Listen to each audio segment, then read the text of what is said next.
Hello, everybody. Welcome back to day 2 of our 4-day New Year's Indie Book Blitz.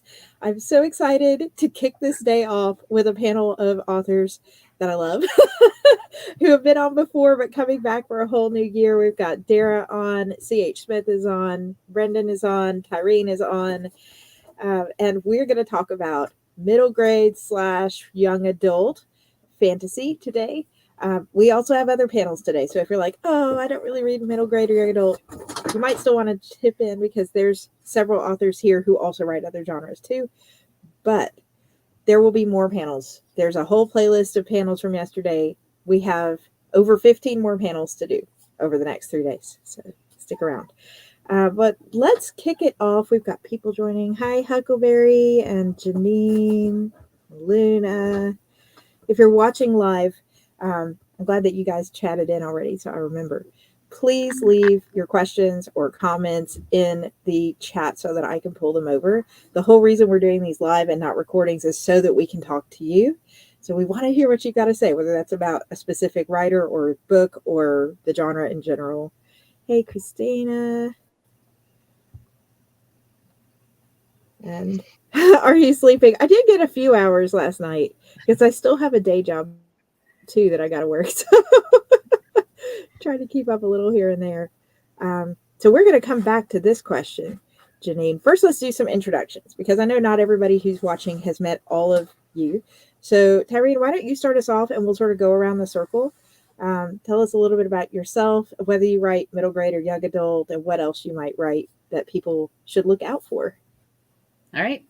I'm Tyrene Martinson, and I write young adult fantasy and sci-fi. I do write some nonfiction, and yes, sleep is for mortals. I do need it sometimes. And then I write some poetry too. And so poetry was kind of the unexpected thing for me. I never planned to do that, but I do. And anyway, I love writing for young adults. I think there's just a lot of cool themes, and there's a lot of discovery type elements in young adult. And I'm a discovery author. Even when I do a little bit of plotting, I'm still a discovery author. So. Yes. And I actually got into Tyrene's books because of a science fiction book. And it's been so amazing to see all the different things that you write. It's really inspiring because I've had trouble just narrowing down one thing to write. Yeah, so Brendan. Yeah, I struggle to stay in one lane. Yeah. Yeah, we're going to come back to that about genres too, because I did want to know, with so many people on here loving so many different things, how you got down to writing the specific genre you're writing now. But Brendan, you came on for our SPIFBO panels, the self-published fantasy blog off panels earlier this year, which was a huge, brave step to do, putting your book in for all the world to read like that. So why don't you introduce yourself for the people who missed you in that panel? Tell us a little bit about what you write. Yeah, my name's Brendan Noble. I have the author of about 10 published fantasy books so far. My first 4 books were a just young adult upper YA dystopian series, and then my second one, which kind of has catapulted me into fantasy, which is where I'm going to be continuously going from now on, is a upper YA series called the Frostmark Chronicles, which is inspired by Slavic mythology, specifically Polish and Ukrainian mythology, which is Polish. I have a half Polish heritage, so that kind of inspired that. And then next year, I'm moving into doing some adult fantasy as well with a series called The Realm Reachers. And yes, that first book in the Frostmark Chronicles was A Dagger in the Winds, and I got in the semifinals of SPFBO, which was kind of cool because it's my first fantasy book. So. Congratulations, too, by the way. Thank you. So SPIFBO, for those who missed all those videos over the summer, 300 authors put in their books and then let bloggers give honest reviews of them, which is like rip the scab off right there, for a chance to be the one book that actually wins the whole contest. And it was such a whirlwind. So I know how gut-wrenching. Yeah, it's great community, though. It is such a positive community, despite honest reviews sometimes not being what we hoped. Well, and you get the blog reviewers, but you also get the random people on Twitter that are reviewing your book, too. Those are the harsh ones. Yes. Does your first sentence pass? Looking at you, Stephen. So Craig, welcome back. So good to have you on. What did you Yeah, tell I'm glad to be here. our new people about? I look forward to this every year. I got to hop on to 3 different panels yesterday and throw some comments and questions in for folks I was looking forward to hearing from. I thought that was a blast. I love doing this. But about me, I write young adult, middle grade fantasy. My first book that came out, The Princess Knight, I have it in the new adult category just because it deals with a pretty heavy theme, and most of my books do. But that one's pretty intense. Yeah, I try to write about stories that matter. I have a 7-year-old now, and I kind of started this writing journey when he was 4 to 5, and I wanted it to be books that he could read as soon as possible. That's why I kind of got into the young adult / middle grade. And one of my books explores what happens when a child loses their pet. The dog dies in the 3rd paragraph type stuff. So spoiler alert there. It's on the first page. So I don't know if you can really have a spoiler off the first page, but in the Air of His Ways, my most recent release, the dog does die in the 3rd paragraph, and my main character spends the whole book going through purgatory trying to get him back. And we just deal with some heavy themes like that and try to use very simple language that younger kids can get involved with. Very short chapters. But I try to keep it engaging enough that the parents enjoy it so they can have that conversation about what occurred in the book. And that's what drives me in this category. Mm-hmm. Yeah. And I said before we went live, Craig's books almost always make me cry, which is a very hard thing to accomplish because I read so many books. I'm just sort of numb to a lot of the stuff. But Princess Knight it's so special because it starts out so unassuming. And then as you read more, you're just like, my heart is just bleeding on the page. But there are dragons too. So who all has dragons? Dara has dragons. Craig has dragons. Brendan has dragons. All right, Tyreen, we have no space dragons yet. Right. Not yet. Maybe soon, though. Space dragons is awesome. Yeah, we had someone on yesterday who had space mermaids. So it's like cool. Yeah, Dara, welcome back. I'm so glad to see you. Yeah. Why don't you let everybody know about your books? And even though I sort of made a little spoiler just now about dragons. I mean, it's right in the title, so. I'm Dara Steffen. I write YA fantasy. My books, I like to feature things like weird animals and things like that. At my day job, I work as a paleontology curator at a small museum. So I like to do a lot of world building and things like that because of like my day job background, things like that. And I've started getting into a little bit more science fiction-y stuff because I do have a pretty heavy science background. But the books that I've written and that I'm working on and that the first series that I've put out have been a little bit more fantasy because that's what I really got into and what I read most often. So, yeah. And so a very good variety of fantasy today represented on this panel. I'm going to go back to Janine's question. I've been saving it. So what do you guys think about how writing indie young adult or middle grade has given you the freedom to write what you would like, as opposed, I'm guessing, to traditional and the restrictions that are tied to both of those age groups?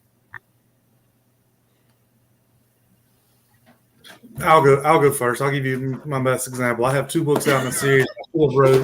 I should have spent my time this past summer writing book 3. I really should have. But we did have an issue with one of our pets that passed, and my oldest was struggling with it. And I was able to stop what I was doing and write that book for him and for our dog. And you don't get that freedom anywhere else unless you're an indie author. Yeah.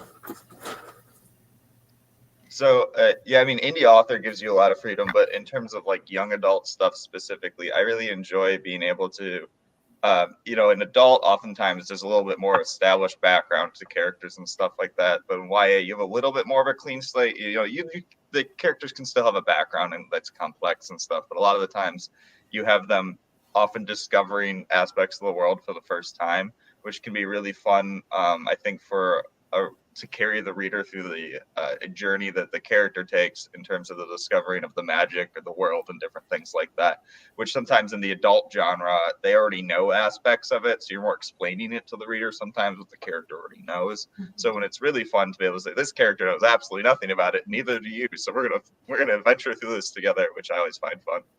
Yeah, I really like that about with young adult and middle grade, is that you have a little bit more of like the wonder of like the child, and like they can see things. They're still developing who they are. And so they approach things in a different way. And with doing it in with an indie, you can kind of play with that a little bit. You don't have to follow like what is popular at the moment. You can definitely write it a little bit more, which, I mean, you do want to like make sure that your book is selling, but like also like you can kind of play with it and like play on the genre or play with your characters a little bit more. Yeah, like what Janine says, it can be pretty restrictive. And you can definitely play with it and write something very beautiful that like maybe would not get picked up otherwise. Yeah, I think part of that too is because they're looking at it solely as a business, right? And they're like, what's selling today?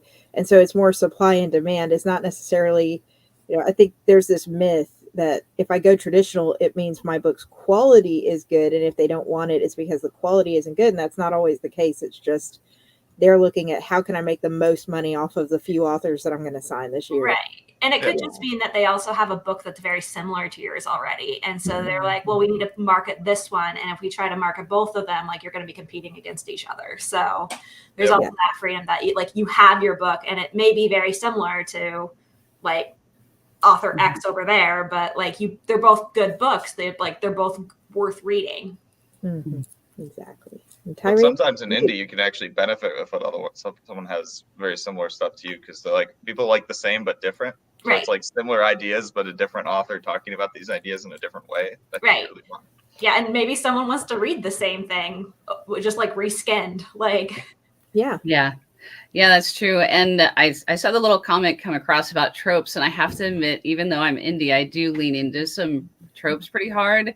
I like to write about basically characters who are kind of discovering that they have strength and power in the world that they're in, but also discovering the flip side of that, which is that when you have strength, again, it's that Spider-Man trope, you have responsibility and you have there can be backlash. In my first trilogy, it's a traditional kind of sword fighting type of sword sorcery trilogy, and the main character realizes that even though she's been training to be a sword master her whole life, she has never seen battle before, and it's a lot uglier than she thinks it's going to be. And so it's a little older YA in that sense. There's some like, ooh, this is actually icky stuff to have a sword fight, and and the aftermath of that. So and I think I don't know if that's really different than what you see out there on the young adult trad shelves, except for the fact that I feel like sometimes the aftermath of any kind of fight scene is kind of swooshed over a lot of times, and I don't know if that's necessarily a good thing. Anyway, that's partly why I explore that. But and I do that in my science fiction series too, which is kind of science fantasy because there are elves and dwarves in the space. But yeah. There's freedom to explore some different themes, I think, as an indie author, and maybe go a little deeper here and there than what's expected on the trad shelves, because they need to sell them quick. Yeah, but I feel like people often sometimes mix up tropes and cliches though, because just because something's a trope doesn't necessarily mean it's a bad thing. It's like that's what makes the genre. So yeah, we should use those as indie authors, but we get the freedom, I think, too. Sometimes combine tropes of different genres or add elements that sometimes aren't included in the mainstream tropes. But you got to have certain tropes, because otherwise it's people go a little. You need the tropes to get the people into it, so you can do your weird stuff. Right. Fantasy, people kind of expect you to having the hero's journey or something along those lines, and if you don't, people are like, is this a fantasy book? Like, I'm not sure. Yeah. Yeah. That's why we all throw dragons in it too, because Right. just to feel like I'll read it because there's a dragon. Yeah. Whoever will pick it up. But I think that was a good point that you made, Brendan. Just it goes back to a chat 2 days ago with Rachel Renner, where she said that a lot of the tropes and cliches are just getting tired because so many people are writing them the same way. But if you revive them as a writer, it's our job to breathe new, fresh, original aspects into those tropes. Yep. Instead of just being like, well, here's what's worked. I'm just going to put out another book, that's just like this. And I said yesterday, I'm a huge fan of the chosen one trope. And I don't care that it's been done a million times, but I do like my chosen one tropes to be a lot more personal and character based, like in The Violet Twisted Fate. Okay, yes, she is sort of a chosen one trope, but my goal is with her twist to be like she's also the villain and she's also her own worst enemy, so gotta overcome that. And we've had a good conversation going on in the chat. Some of these aren't as much for middle grade or YA audiences, but I think a good part of this too, because I noticed romance was mentioned in one of these comments. Is there romance in any of your books? Some YA does have it, some doesn't have it at all. Yes, there's romance in my book. There is, it's more of a subplot. It's not like I would say like the romantasy genre that has definitely taken people by a storm. But there is more romantic subplot in my Rise of the Dragon Queen book that came out a couple years ago, where the main characters, like as they're going on their journey, yes, that one. As they're going on their journey, there are characters who fall in love. And then there is more romantic subplots in the books that are going to be following. I mean, the established romances that are going to continue through with, romantic problems and then other things that go on. I'm not going to like spoil anything. I haven't put the book out yet, but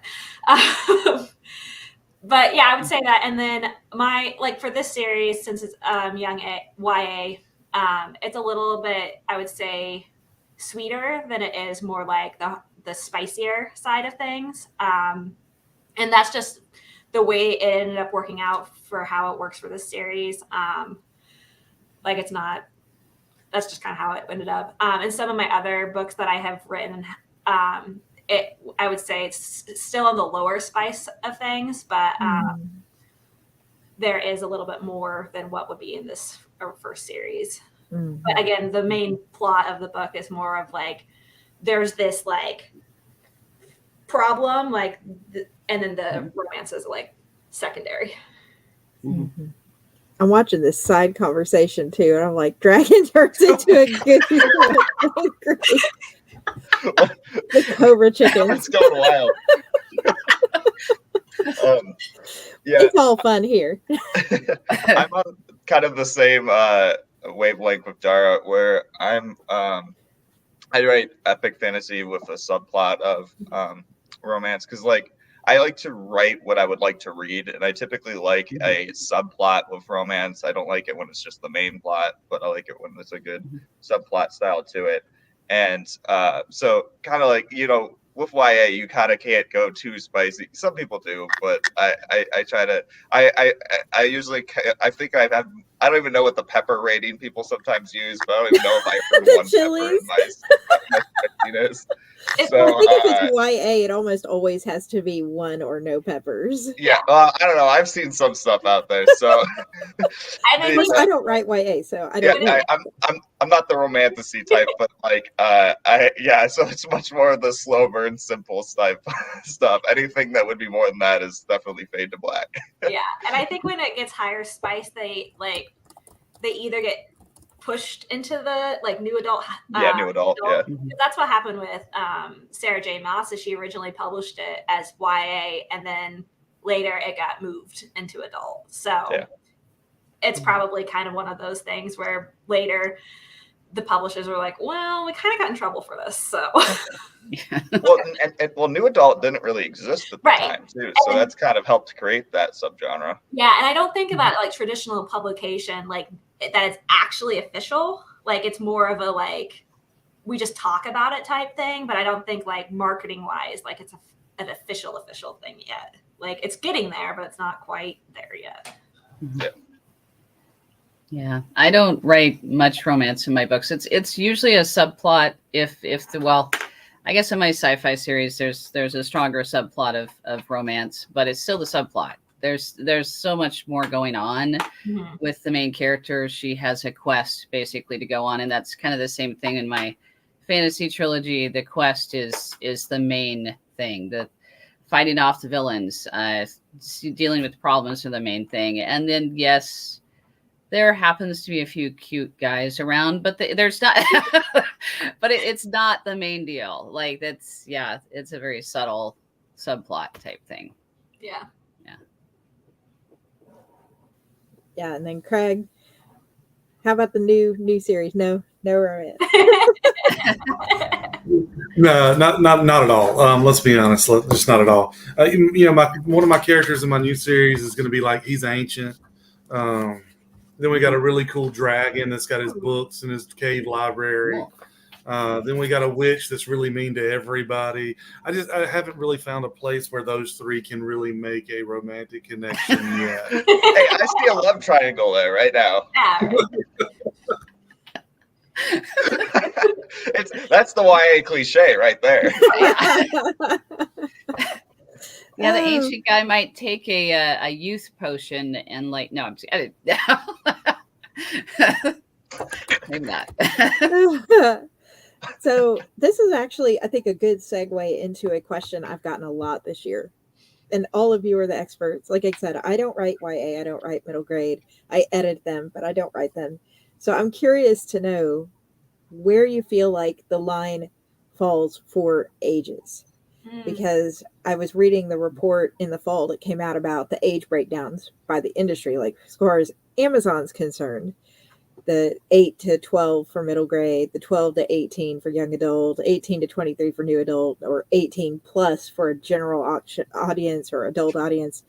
When you were working on your book, did you just write the book and then figure out which category it would fit into, or did you write your book with like a specific age group in mind? Like I know, Craig, you said you wrote it for your kids, so you had that in mind. Yeah, I mean, I definitely have it in mind, but one thing I want to caution anybody that's trying to write middle grade or YA for the first time, have your ideal reader in mind, but don't sacrifice while you're writing content, while you're actually getting the words on the page. Don't say, oh, that may be too old.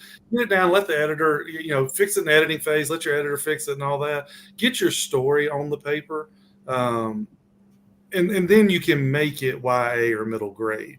Don't sacrifice during the writing process because that could change the whole story dynamic. I am guilty of that 100%. It's what took me so long to get book 2 out. And it's, again, what's taking me until recently, book 3 for my series. I was so worried about, this needs to be for the younger reader, that it would slow down my writing process. So for any writers out there that are looking to jump into this genre, write it and fix the age stuff at a later date. When I wrote my book and the following ones, I wrote the books that I thought that I would really have enjoyed reading when I was in high school or middle school, high school age. And then as I started writing it, it was more like what I would have been reading. Like I was thinking middle school, high school, kind of like in that age when I really started really reading all the time, like just not hanging out with anyone, just reading. And when I finished writing the book, it ended up being a little bit, not so much the middle, like it was a little bit older. And so then I was thinking, okay, so marketing the book, kind of like the 8th grade, freshman, sophomore, kind of in that age range. And so that's kind of where I've set it for like when people ask me who I think would enjoy it, like what age range would enjoy it. But yeah, when I went in writing the book, I was like, the book that I would have wanted to read when I was like kind of in that age range. Yeah, I know that I follow that the 8 to 12, 13 to 18. I kind of didn't with my first one, my dystopian series. The main characters are actually like 20, 21, but I really marketed it as upper YA because it's really written more like that. This Frostmark ones, they're 16. And I think when I was doing that, I wanted to make it sure it was able to be read by that kids that age, younger, who are kind of like going through some of the, the exploring phases of, growing up. But also, I was very conscious for marketing of the fact that I saw polls back a few years ago that the vast majority of readers of YA are actually adults. And so I kind of write anything I write, even when I write the adult stuff I'm starting to write, I want it to be able to be read by anybody, really. So I say like my stuff's PG-13. So, if you're younger than that, if you can handle something, the content's that bad. But, it should be able to be read by anyone in that age range and then up. But for the characters, yeah, you just kind of, I think there's the age difference. I see the balloon. The age range is important, but I also think the content or like the feel is more important because you can have a 16-year-old character and not have a YA book. There are a lot of books where the themes aren't about the coming of age, kind of the style of things and that aspects and just the teenage style of things. And if you don't have that, you kind of don't have YA because it's really supposed to be discussing a lot of those topics. That's not to knock it. That's just kind of what the genre is about. And so I'm conscious of that when I'm writing the genre to make sure, some of those points, like some of the things Craig's discussing that were brought up because you're reflecting in these characters how certain issues are discussed to the reader as well. And, got to be conscious some of those readers are younger. So. Yeah, I think I try to stick to like a PG-13 level of action as far as, and I really have to be cautious there because I don't know why, maybe, but I just do. I have to be really cautious there. I was a fencer in college, and so I think of certain things as being okay, and then I have to look back and go, okay, is that really okay for that age range? But yeah, I also want my books to be able to be read by people who are older because I know older people read YA. My 85-year-old father-in-law really likes some of my books. So, and I want him to be able to keep reading them and enjoying them. But I also want them to be read by students that I've had in the past. And I actually, when they talk about having your ideal reader, I have, there's a young woman who I think of as my ideal reader. She was one of my students a few years ago. And so I try to picture her as my audience. Anyway. I'm so sorry, Tyrone. My cat's like, nope. Goes for the camera cord. I've done so good at hiding it this whole time. That's all right. My cat's been wandering around and giving the tail to us. So, yeah. I like this question by Janine about how authors don't use an exact age. And I'm going to slip into my developmental editor shoes for a second here and just say I've seen YA books for characters of all ages, with adults, with little kids, and like not just I don't know their specific age, but like they're hobbled over, they're using a cane to get around. Okay, this is someone who's either been through something traumatic or an elderly person. And I feel like it's not necessarily the age of the main character as much as people say as it is what they go through, the themes, and the level of description you give things in the story, like the level of a romance, the level of detail in like a gore, horror vibe, like for a battlefield. I tell people all the time, you can have a battlefield where someone's arm gets cut off in a middle grade book, but you could just say he looked over and his friend's arm was gone. Well, that's middle grade. He looked over and his arm was laying on the ground. That's young adultish. You look over and his arm's laying on the ground and there's blood everywhere. Then that might be new adultish. And you get into adult and they're talking about, fragments left over and stuff like that. It's like it's all the same scene, but it's how deep you go in the scene, if that makes any sense. But I'm curious to hear what you guys think about, do you say how old your character is? Do you leave that on purpose? Go, Craig. Take it. You muted yourself, Craig. You're muted. Craig, you're muted. You're still muted. Hold on. I gotta see if I can unmute. There you go. Excuse me. I got really excited about this. My debut book, The Princess Knight, has a character. Mostly she's a princess, and Am I still muted? No, You're good. But we hear you. And we never talk. We never talk about her age. We know it's her birthday. We never talk about her age. And I have not had a problem with that. I've never had a problem reading that because you see she's coming of age in the book and all of that. But I recently got a 2-star review, and I'm talking about like last month. And one of the biggest complaints were, we never find out her age exactly. And I'll be honest with you, and I wish I would have responded to the review. It's too late now. I can't do that. But the reason we never said her age is I have no idea how old this young lady was during my book. And I think that we need to leave some of it to the reader, right? But just know that if you don't give a reader a specific age, sometimes you do get, or a character a specific age, you do get called out on it.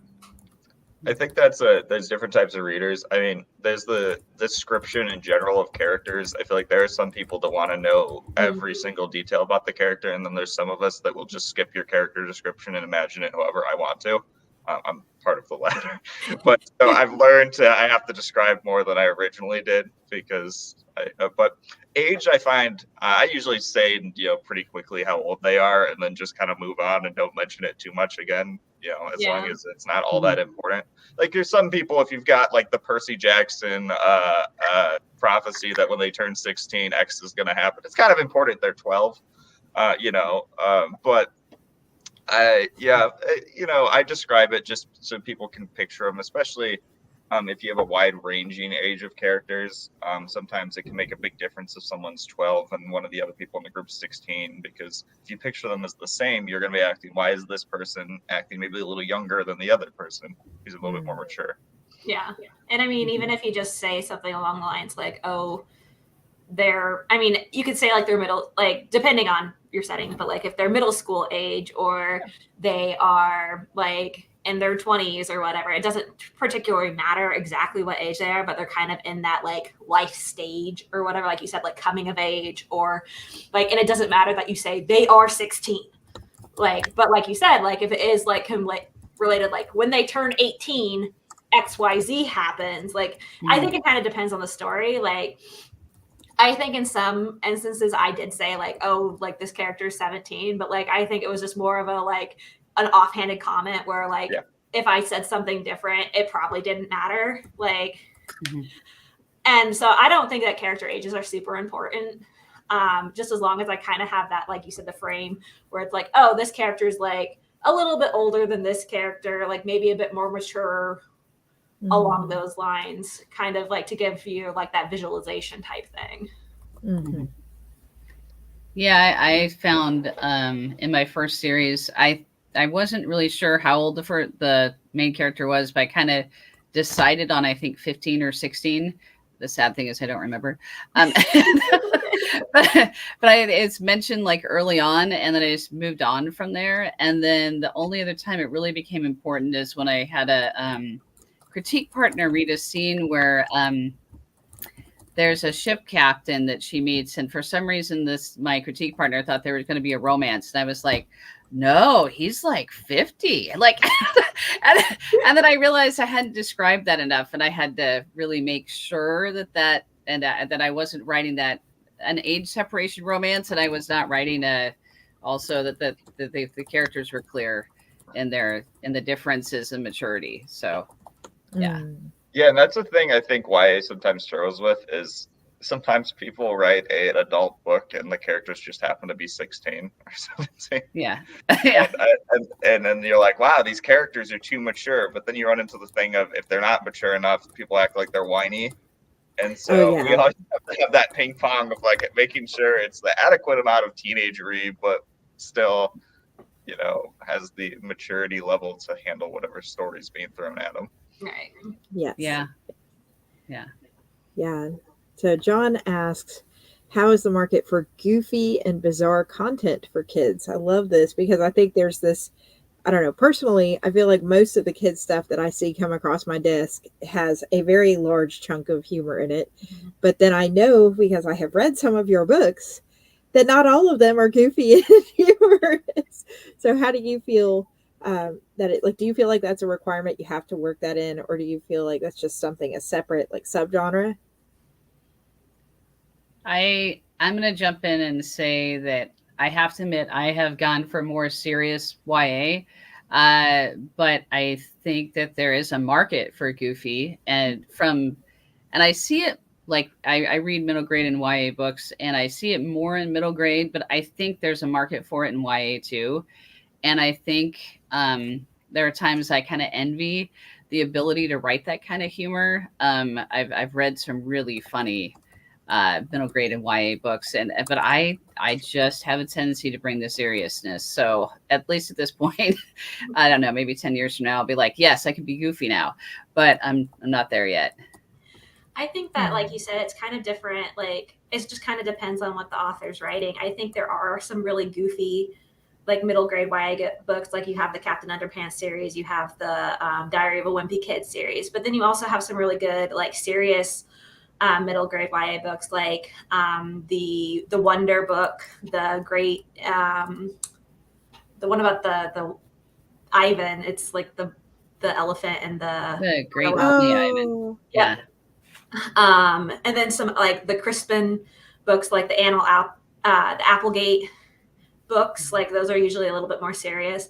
Like, and so I think it kind of just depends. Like, I've read both. Like, I was a little bit older, but I read both, and I thought both were kind of like, were good, like, and they had merit. So like, just kind of depended on mood reading at that point. And I know, like, my cousin, who was the right age for the Diary of the Wimpy Kids, like that's all he read, and he wouldn't have really liked the other books because they were too serious. So I really think it kind of just depends on the person reading them. And some people are going to enjoy that, like, goofy style more than wanting to read like a serious, like, quest style book. Whereas like, I read more of the quest style books, like Del Toro Quest and the Spiderwick Chronicles and things like that when I was younger. So I think there is a market. It just, you have to find the right person for it. Right. I also think it really important what age you're talking about. And like we discussed earlier, I think tropes are super important, and it can be, that's why the more bizarre you go, it can be harder, especially in indie. Some of those stuff that are really popular for the bizarre stuff can make it big because they have a big marketing budget behind them. But some of the stuff are, in a lot of the genres, more mainstream, is a little bit more serious, so you can run into some marketing struggles. If you want to write it, you can write it. But especially like kids, I think there's a lot of stuff with that. Middle grade, there's some silliness. The second you get into YA, it starts to get a little bit more serious in terms of a lot of the marketing for things. And so I'd say if the person who asked this is looking to write, I'd say do a lot of research in terms of like Amazon, Kobo, any of the websites for ebooks, and kind of see what's successful in the subgenres you're looking to write in. And if there's not that much, sometimes it's hard. It means it's hard to market in some of these things because, again, things sell because they're similar to what people have read before and they know they enjoy that aspect. So the more wacky and funny you get, it can make it a little bit more difficult. I mean, like, you have Discworld and things like that, and not even an adult that have been like Hitchhiker's Guide. So silly can work at any age level. You just got to make sure that you hit the things that people love and then add the silliness into it and kind of that allows you to twist those tropes. You just got to be a little careful, I think. Yeah. So we are coming really close on time, but I do want to hear what is coming up in 2024 for you guys as far as writing and publishing and events. What's going on in the next year? I guess I'll jump in. I've been building some serials on Kindle Vella, and I intend to take those and get them into book format, kind of from a third of the way through 2024 through the end. I've been kind of holding on to things because I want to, I guess, have them in I don't know. I want to have a couple of series. I have a trilogy that I want to finish before I put it out. I have the sci-fi series I've worked on. Book 3 has been a long time coming. I got stalled out, but I basically want to have book 3, 4, and 5 just all come out all at once. And they're novellas, and I think it's definitely going to happen next year. So, yeah, I've just been kind of building things slowly, but next year is the year I plan to put out 5 books. And I don't know how well it's going to work, but I'm hoping that I can do all of that. So, and then I'll keep writing. this next year. So 2024, I'm pretty excited about 2024. Book 3 and book 4. Book 3 and book 4 of my series should come out. I'm gonna start writing an adult fantasy series, The Dragon's Librarian. There is a super secret group project that Katherine knows about because she's involved in it. That should see the light of day in 2024. Pretty excited about that. Pretty excited about your release in April, The Crimson Court. Brendan, that's going to be exciting. First in a new series for you. 2024 is going to be a heck of a year. Yeah, absolutely. And I know the project's a secret project, and I think it's interesting because I've just realized that I've told everybody I don't really write YA, and then they're like, wait a minute, CH writes YA. But for the sake of the project, I have decided, especially for this group, to dive into a standalone world that I had not planned on releasing anything else for, and diving into a very popular couple within that world. Not super romantic, but I am going to keep it YA level. So, but yeah, if it had not been for this group that Craig is responsible for and the goal of it, I don't think I would have gone back to this standalone book. I loved the book, but I felt like when I finished the book, oh, it's just done. And so now it's like, oh, well, now I'm dragging out this couple. So, Dara, what's coming up in 2024? Well, I'm hoping to actually put out the second book of my series. I know I've been saying that for like a long time, but then we had some personal stuff that came up that kind of put everything on hold.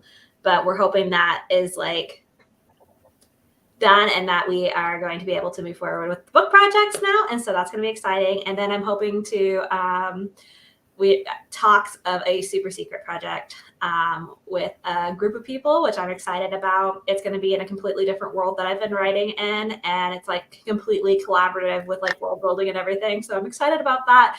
And it's going to be like a completely different experience than I've worked in before. So I'm excited to see what kind of comes of all of that. And then I've been working on the third book of my series, as well as a side project that I've kind of talked about a little bit before. That's like a historical fantasy romance that also those two need to be like edited and stuff. So hopefully those will, if I don't publish them this coming year, they will be ready to publish in the next year.